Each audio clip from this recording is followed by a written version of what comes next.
It's time for Apple to let go of 60Hz displays. It's been nearly a decade since the introduction of the first 120Hz ProMotion display, if you can believe that. It was one of the flagship features of the 2017 iPad Pro. However, all this time later, Apple still treats it as some form of luxury feature, and I feel like it's holding them back. It'll give credit where credit is due. Apple finally added 120Hz to the base iPhone 17 4 years after it was introduced on iPhone 13 Pro. That was a great change. Loads of people will argue that 120Hz displays aren't noticed by the average consumer unless you point it out to them. Even if that is true, it's undeniable that a 120Hz display results in a smoother experience all around. The device feels faster and more responsive, even if the end user doesn't know what's causing it. At the end of the day, Apple doesn't make cheap products barring a few exceptions like the base model iPad and potentially the upcoming budget MacBook. Why should the $597,999 iPad Air come with a 60Hz display when the $649,910? 5 iPad Pro offered 120Hz nearly a decade ago. iPad Air comes in at $599 for the base 11-inch version, or $799 for the base 13-inch version. iPad Pro comes in at $999 for the base 11-inch version, $1,199 for the base 13-inch version.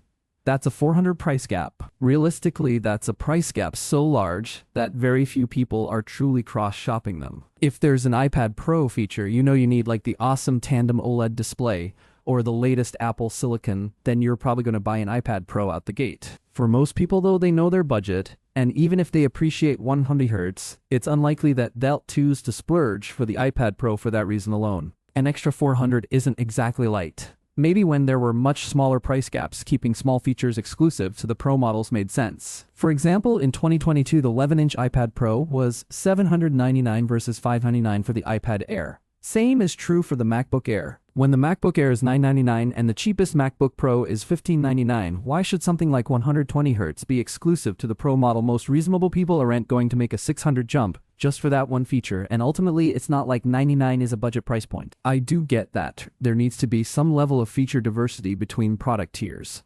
Apple will always want to upsell you on the higher-end product when possible. However, when it's been nearly a decade since Apple produced its first 120Hz LCD panel, I just don't see why Apple should be nickel and diming people on a feature that makes their products feel smoother, especially when these products aren't their cheapest. Products like the base iPad and upcoming budget A18 MacBook will likely always have 60Hz displays. And that's fine. They're ultimately at the bottom of Apple's product lineup and serve as cheaper offerings. Across the industry, though, most $999 laptops include 120Hz displays. Sure, most people buying a MacBook Air aren't going to switch to Windows. Should that really be Apple's standard, though? Agreed, the iPhone 17 has the same 120Hz ProMotion display as the 17 Pro. I expect the MacBook Air M6 will get the same Pro display, while the MacBook Pro M6 will move to a more expensive tandem OLED technology. For a company that's long prided itself on doing little things that contribute loads to the user experience, I just don't get why they cheap out on display responsiveness when it likely doesn't cost that much to incorporate a 120Hz LCD in products like the MacBook Air and iPad Air. I don't think it drastically change how people view Apple's overall product ladder. Even if Apple still wants to further stagger its product ladder, why not at least 90Hz all in all? 60Hz is starting to feel a bit long in the tooth for mid-range products. My favorite Apple accessory recommendations.